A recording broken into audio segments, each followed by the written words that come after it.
प्रिय मित्रों, जय श्री कृष्ण। मैं हूं आचार्य डॉक्टर विष्णु कुमार मिश्रा और दिव्य प्रेम रस धारा पर आपका बहुत बहुत स्वागत करता हूं, बहुत बहुत अभिनंदन करता हूं। इस खास एपिसोड पर आपसे चर्चा करेंगे कि आप अपनी जन्म कुंडली को देख करके ये कैसे पता लगा सकते हैं, कैसे जान सकते हैं कि केंद्रम योग बनता कैसे है। हम इसकी चर्चा आपसे करते हैं। तो जो चंद्रमा से बनने वाला दोष है केंद्रम योग, जन्म कुंडली में अगर चंद्रमा दूषित हो जाता है, चंद्रमा अगर खराब हो जाता है, तो समझ के चलिए कि जीवन में हमको कई मुश्किलों का सामना करना पड़ता है, जीवन में कई परेशानियों से हमको दो चार होना पड़ता है।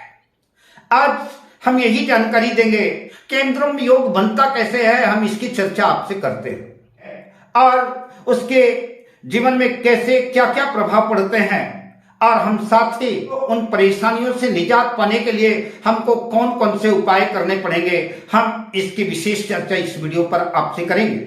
पर विषय क्रम में हम आगे बढ़ें उससे पहले आपसे आग्रह, अगर आपने अभी तक हमारे इस चैनल को सब्सक्राइब नहीं किया है तो प्लीज चैनल को सब्सक्राइब करें, साथ ही नोटिफिकेशन बेल को भी प्रेस कर लें और वीडियो अगर अच्छा लगे तो इसे लाइक और शेयर भी करें। अगर आप अपनी या अपनों की जन्म कुंडली का बृहद प्रेडिक्शन कराना चाहते हैं, विश्लेषण कराना चाहते हैं या किसी भी किस्म का ज्योतिषी परामर्श, समाधान, उपाय आदि जानना चाहते हैं या वर-वधू की कुंडली का मिलान कराना चाहते हैं या उत्तम क्वालिटी के रियल राशि रत्न प्राप्त करना चाहते हैं तो शुल्क आदि की प्रक्रिया स्क्रीन पर फ्लैश हो रहे नंबरों पर आप प्राप्त कर सकते हैं। चंद्रमा जन्म कुंडली में दूषित हो जाता है तो चंद्रमा मन सो जाता है। चंद्रमा मन का कारक है, मन को अशांत कर देता है और मन ही उद्विग्न हो गया, मन ही व्यथित हो गया तो फिर जीवन में कुछ शेष रहा ही क्या।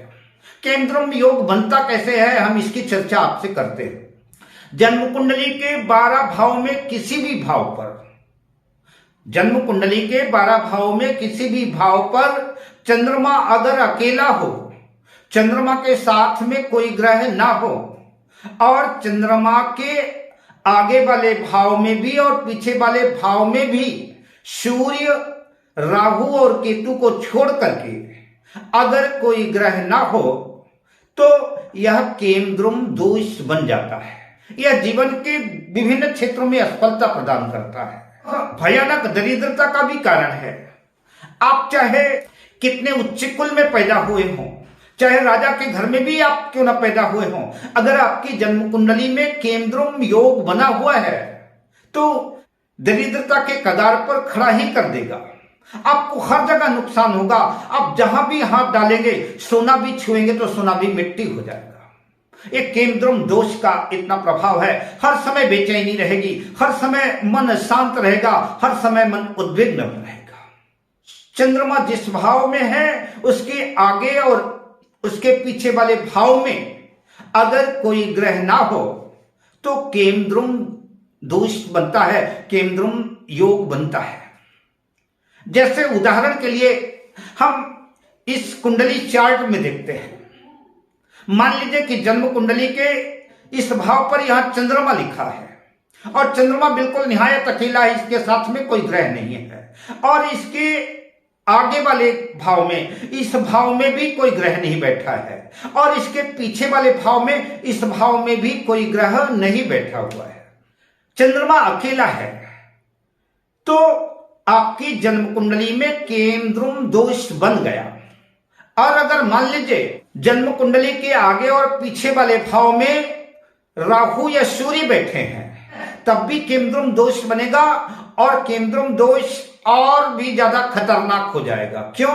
क्योंकि आगे के घर में सूर्य हो गया और पीछे के घर में राहु हो गया। जैसे मान लीजिए आपकी जन्म कुंडली में यहां पर चंद्रमा लिखा हुआ है और इस आगे वाले भाव में सूर्य बैठा है और इस पीछे वाले भाव में राहु बैठा हुआ है। आपका चंद्रमा पाप कर्तरी दोष में आ गया। एक तो हो सकता है कदाचित सूर्य बैठा है तो हो सकता है कि चंद्रमा अस्त भी हो जाए। दूसरी बात, अगर कदाचित चंद्रमा अस्त ना भी हो तब भी पाप कर्तरी योग में आ गया। एक तरफ क्रूर ग्रह राहु बैठा है और दूसरी तरफ क्रूर ग्रह सूर्य बैठा हुआ है, तो चंद्रमा और अशांत हो गया।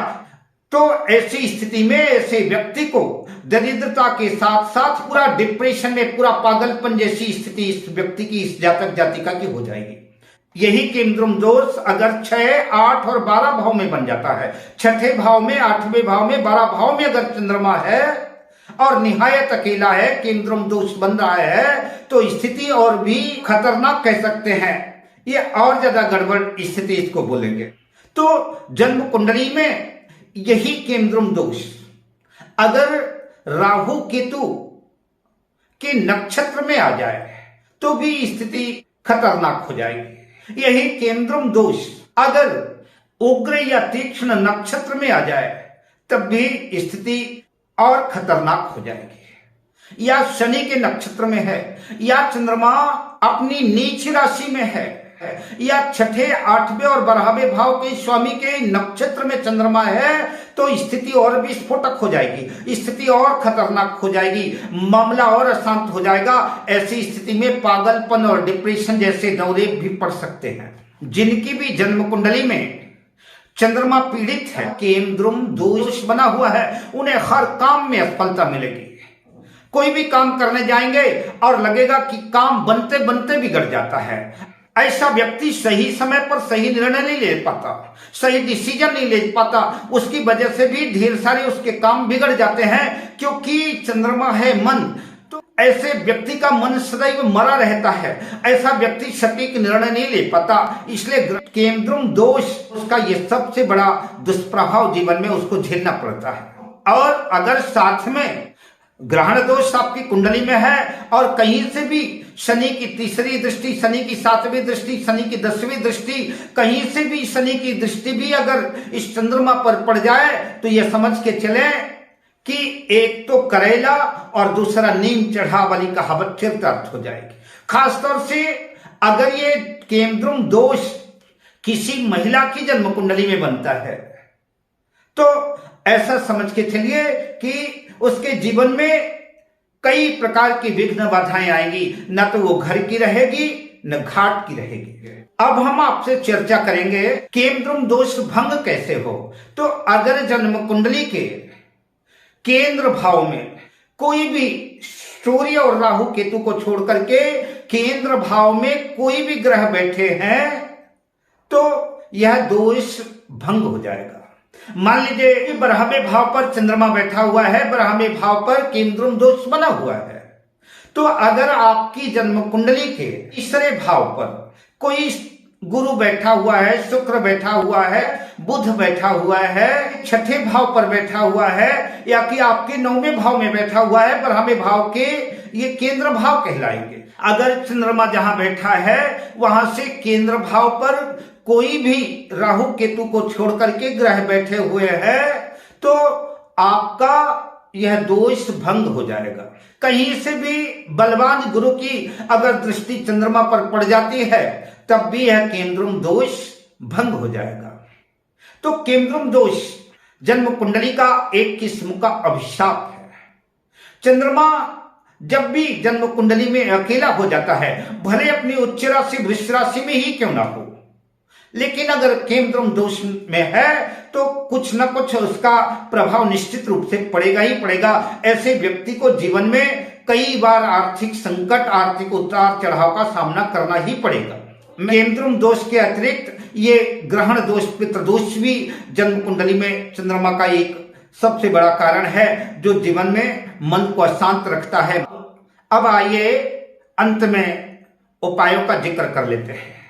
अगर आपकी जन्म कुंडली में केंद्रम दोष बना हुआ है और लक्ष्मी आपसे नाराज हो गई है तो आपको चाहिए कि किसी योग्य विद्वान ब्राह्मण से या स्वयं चंद्रमा के 1.25 लाख मंत्रों का अनुष्ठान करें, 1.25 लाख मंत्रों का चंद्रमा के जाप करें और अपने वजन के बराबर चावल या दूध का दान करें और साथ ही दशांश हवन भी करें। अगर आप ऐसा करते हैं तो आपकी जन्म कुंडली का जो ये केंद्रम दोष प्रभाव है ये कम हो जाएगा, लक्ष्मी की कृपा आप पर बनने लगेगी और ब्राह्मण को यथोचित दक्षिणा देनी है। बेहतर तो ये रहेगा कि आपकी जन्म कुंडली में चंद्रमा से जनित कोई भी दोष अगर उपस्थित है तो किसी योग्य विद्वान को अपनी जन्म कुंडली दिखा करके उससे उचित परामर्श लेकर के, सलाह लेकर के आपको उपाय करने चाहिए ताकि वो आपके जीवन में अच्छा प्रभाव ला सके। अगर आप अपनी या अपनों की जन्म कुंडली का बृहद प्रेडिक्शन कराना चाहते हैं, विश्लेषण कराना चाहते हैं या किसी भी तरह का ज्योतिषीय परामर्श चाहते हैं, वर वधू की जन्म कुंडली का मिलान कराना चाहते हैं या उत्तम क्वालिटी के रियल राशि रत्न प्राप्त करना चाहते हैं तो हमारा मोबाइल नंबर है 7003000921।